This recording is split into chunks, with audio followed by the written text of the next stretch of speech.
Thank you for the floor. Ladies and gentlemen, distinguished participants, it is a tradition now already for the incoming BEREC chair to be here and give a speech at this important conference, just before taking over the chairmanship. And for the last 3 years, at least, this was the time when we regulators are expecting some important new piece of legislation to be adopted or to enter into the force. So far, we got used to some of these new pieces like the DSA and the DMA. There is still some struggling with the NIS2 and the CER directives, national implementations, one of them being division of national competences. But there is no time to relax.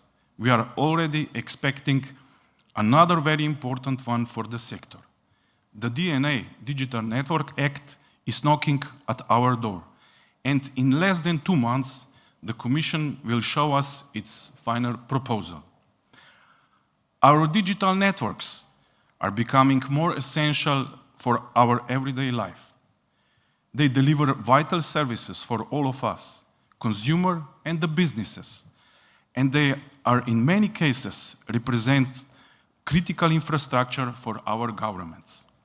Last week, I attended an excellent conference organized by the 2024 BEREC chair, Mr. Tonko Obuljen, in Zagreb. During a panel on an NIS implementation, an SME-sized operator reported an additional cost of 350,000 euros just to implement the basic measures required to comply with the national law. Recognizing this, we regulators understand that resilience and cybersecurity come with a high cost. But robust and redundant networks, resistance to growing number of cyber attacks, which are becoming more and more sophisticated and often, unfortunately, state-sponsored, is what we all need. The networks also need to withstand extreme weather events to deliver uninterrupted emergency calls and public warning systems, as they are crucial in such situations. Of course, money should not be the reason why we fail to make our networks more robust and better prepared for current and future security challenges.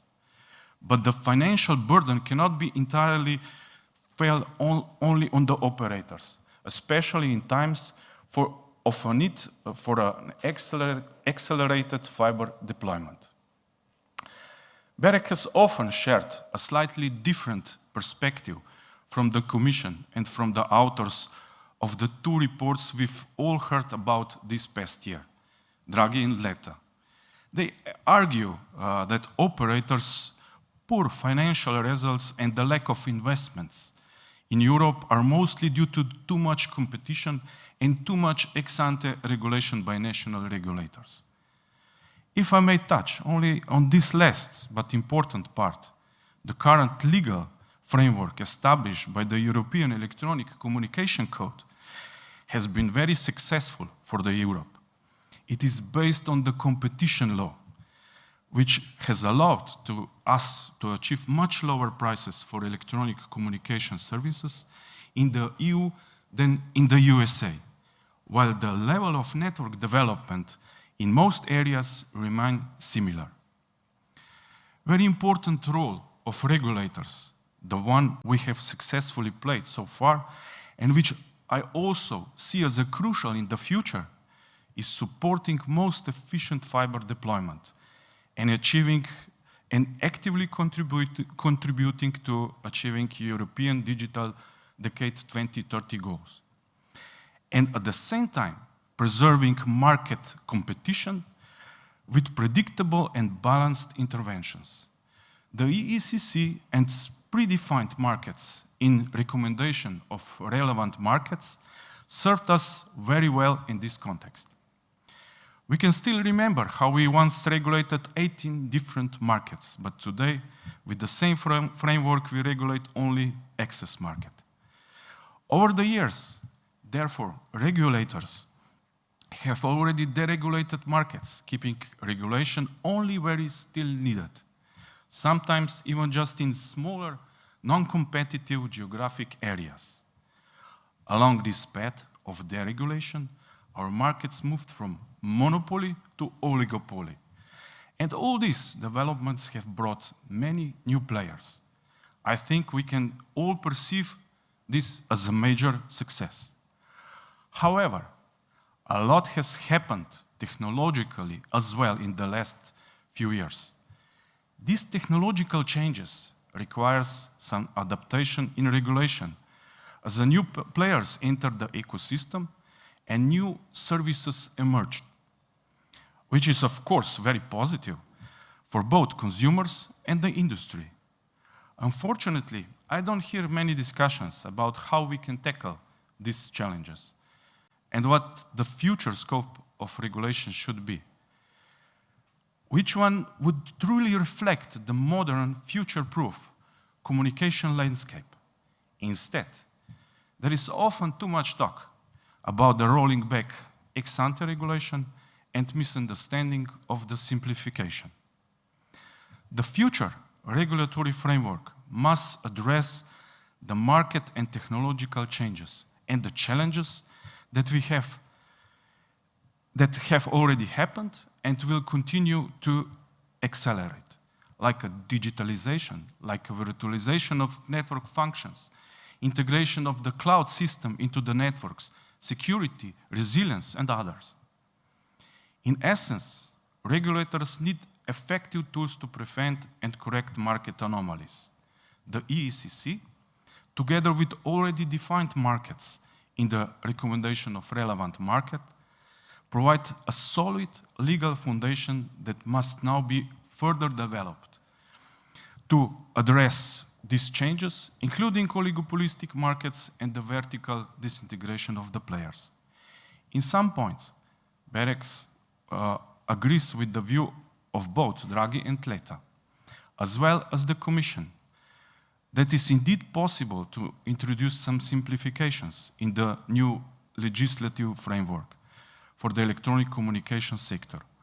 We believe that perhaps simplification would already mean removing some of the existing overlapping or unclear obligations that have resulted from the many new legislations adopted in Europe over the past few years, all of which, in one or another, also affect this sector. Let's now forget then that after the adoption of each EU piece of legislation comes the implementation phase, where differences in interpretation inevitably appear. And since we are on that topic, simplification does not mean deregulation. And these two concepts should not be confused. For the future good functioning of the electronic communication market, the regulatory acquis must continue to protect consumer welfare. And these protections should not be deleted under the guise of simplification. And from here, I would like to finally look into the future. The Commission has expressed its willingness to continue good cooperation with BEREC, as well as we all understand how important it is to understand the markets well, both before intervening with the regulation and also when we want to withdraw it. There is also a lot of talk about the EU single market product on this area. Maybe regulators don't see it so clearly in the consumer market, although there may be some room for simplification in that area of regulation as well. The Internet of Things, the IoT market, the autonomous driving, the connected cars definitely seem appropriate candidates for such single market product. In fact, the IoT world, we have already tackled some obstacles for the EU-wide deployment, and this could be an area where BEREC can be a competent contributor. Also, in the field of market monitoring and analysis, through the data collection and the processing, we can improve a lot by using new technologies. Of course, all potential roles of BEREC in the future will depend heavily on the new legislative framework, especially on its scope. Who are the actual entities in scope and which services will be included are some of the important questions that will determine the competences of the national regulators and, consequently, of BEREC itself.